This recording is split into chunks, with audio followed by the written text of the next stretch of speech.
¿De qué Dios hablamos?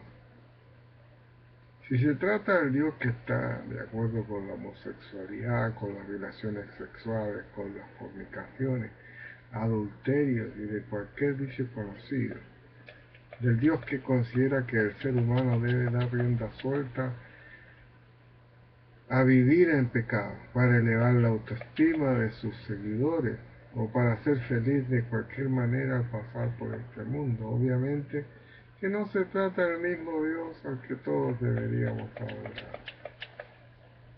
El verdadero Dios, Juan 17:3 en la Biblia, del que debemos predicar es aquel Padre perfecto, supremo, soberano, de infinito amor y misericordia, creador de todo, mas no del pecado. Porque el pecado es una rebelión de nosotros, criaturas creadas, poseedoras de dones otorgados por el mismo Creador. Y uno de ellos consiste en usar la libertad de escoger un plan establecido que se desarrolla al interior del universo eterno, poseído y dirigido por el legislador igualmente eterno. El plan que esencialmente se concreta entre obedecer o no los mandamientos, leyes, estatutos decretados por este magnífico Creador, conforme lo aprendemos en la palabra, tiene por finalidad única que para siempre adoremos a nuestro Creador, hecho que redunda en que tengamos gozo y sabidurías eternas. Dicho de otra manera y de acuerdo a las enseñanzas inspiradas por el Padre Celestial, y que las podemos aprender en la palabra, en la Biblia, y en toda otra escritura de sabios y profetas, la finalidad principal de este plan es que estas creaciones celestiales y terrenales puedan conocer y desarrollar sus capacidades intrínsecas e inherentes al espíritu que poseen, como seres semejantes a su Creador, y así poder llegar a ser parte del reino celestial eternamente, y que es la morada de la deidad que nos creó, y también todos quienes acepten a Yeshua Jesucristo como su Redentor. Cuando conocemos los propósitos del plan del Creador, también conocemos que la única manera de rechazarlo es mediante el pecado. Pecado que todos hemos adquirido como una herencia adámica. Romanos 5 lo explica bien.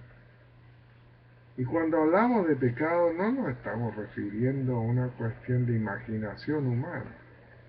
El pecado es en realidad la forma práctica por medio de la cual un número específico que el Padre Celestial conoce, de ángeles caídos y seres humanos que se han revelado y que se rebelan en contra de la voluntad del Padre Celestial. Equivocadamente, el plan del Eterno es tomado como una propiedad exclusiva por las distintas religiones existentes.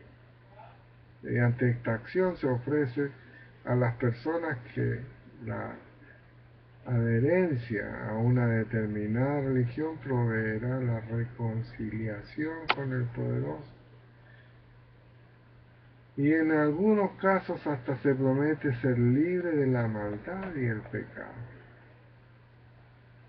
Yeshua Jesucristo, Hijo unigénito en la carne del Creador, primogénito espiritual de la deidad en los cielos, entre muchas enseñanzas directas acerca del discipulado, advirtió que precisamente por causa de fornicaciones, adulterios, hipocresía, mentiras y otros pecados terminaríamos cambiando la sana doctrina y rechazando la deidad.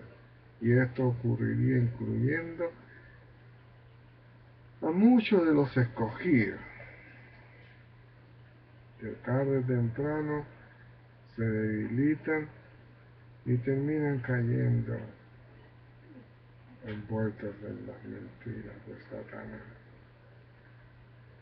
El griego evangelista Lucas relata que Yeshua directamente preguntó a sus shilehim, apóstoles, ¿por qué me llamáis Adonai, Señor, y no hacéis lo que yo os digo, el capítulo 6 de Lucas lo cuenta.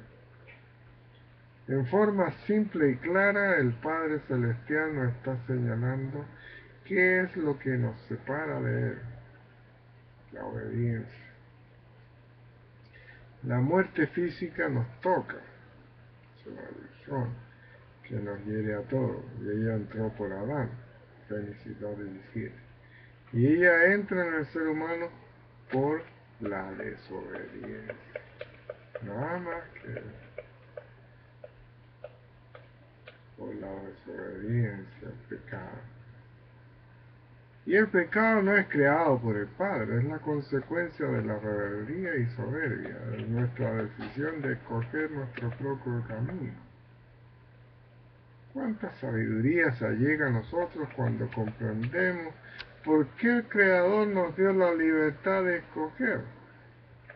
La desobediencia heredada da lugar a nacer física y espiritualmente para muerte. Es que si leemos una y otra vez los acontecimientos ocurridos en el Edén, la muerte física no ocurre allí, mas sí ocurrió la muerte espiritual, de la cual nuestros padres se recuperaron cuando aprendieron a obedecer los mandamientos del Creador, y de la que nosotros nos recuperaremos al aceptar la gracia divina, mediante la fe en Yahshua Jesucristo y al arrepentirnos genuinamente.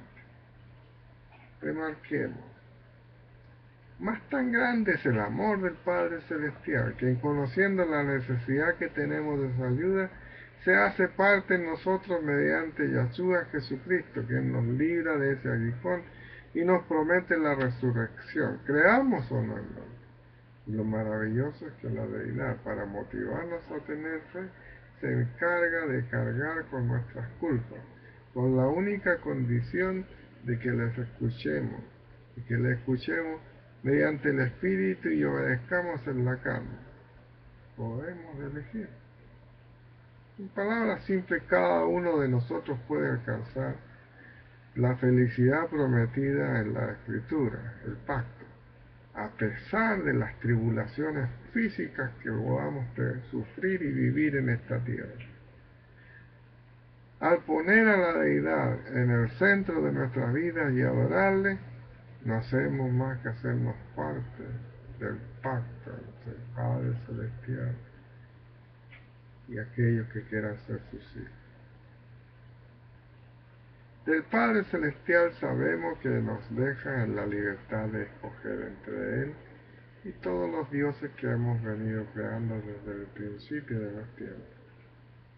Y cuando escogimos hacer su voluntad, ni siquiera nos exige aquella volátil acción de creación humana que es la de obedecerle sin sentido. Fíjense lo que les estoy diciendo.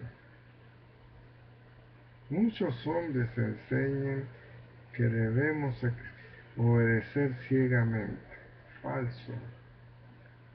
Cuando obedecemos al Padre Celestial, obedecemos por una decisión personal.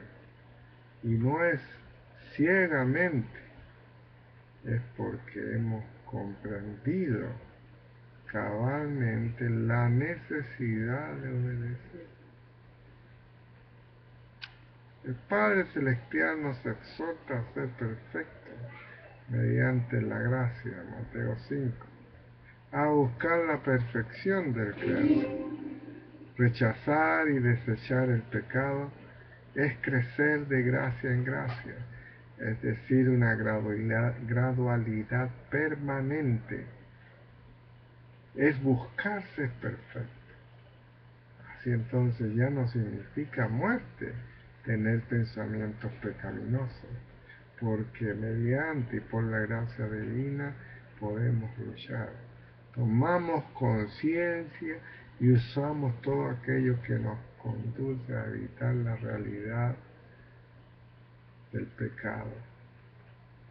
a evitar el pecado, a deshacernos del pecado en nuestras vidas. El robo a la deidad, la mentira, la fornicación, la práctica homosexual, los adulterios pasan por nuestra mente. Pero esta toma de conciencia del peligro que significa llegar a pecar nos habilita para sumirnos en todo lo que enseñó Yeshua Jesucristo.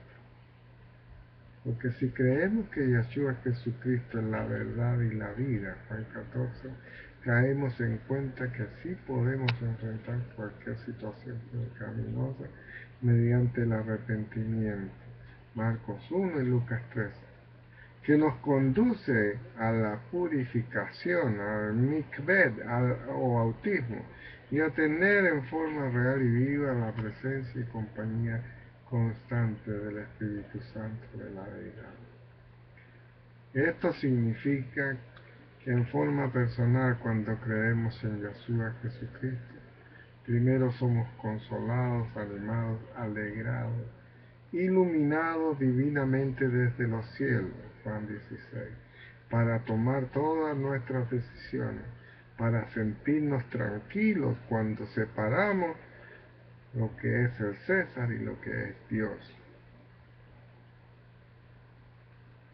Nuestra experiencia en la vida deja de ser el gozar equivocadamente de placeres y lascivias que perecerán con nuestro cuerpo, incluso más. Religiones, filosofías, psicologías humanistas que nos hacen creer que somos el centro de la creación, se apartan de nosotros y nos remitimos a ellas solo para darnos cuenta de sus equivocaciones. Y en definitiva, cuando reconocemos que el pecado en general es una abominación para el Padre Celestial y llegamos a entender cabalmente su plan de salvación. El temor al Padre nos transforma de tal modo que aun sabiendo que moriremos pecadores, por el hecho de amarle fervientemente estamos a salvo del peligro de una muerte espiritual. Por causa de la fe en Yeshua Jesucristo, que nos empuja irresistiblemente a las obras de salvación. Romanos 3, Santiago 2. En la práctica, cuando el Espíritu Santo obra, al fin entendemos que el Padre es santo, es soberano, es único, y que no fuimos creados para servirnos a nosotros mismos, y que no nos ama tal como queremos ser, sino que nos ama cuando aceptamos que fuimos creados para su gloria y que le adoramos, y que a cambio tendremos galardón, como galardón la vida eterna y el gozo eterno. ¿No es acaso esta promesa superior al gozo efímero que nos proporciona el pecado con la consiguiente condenación eterna? Amén.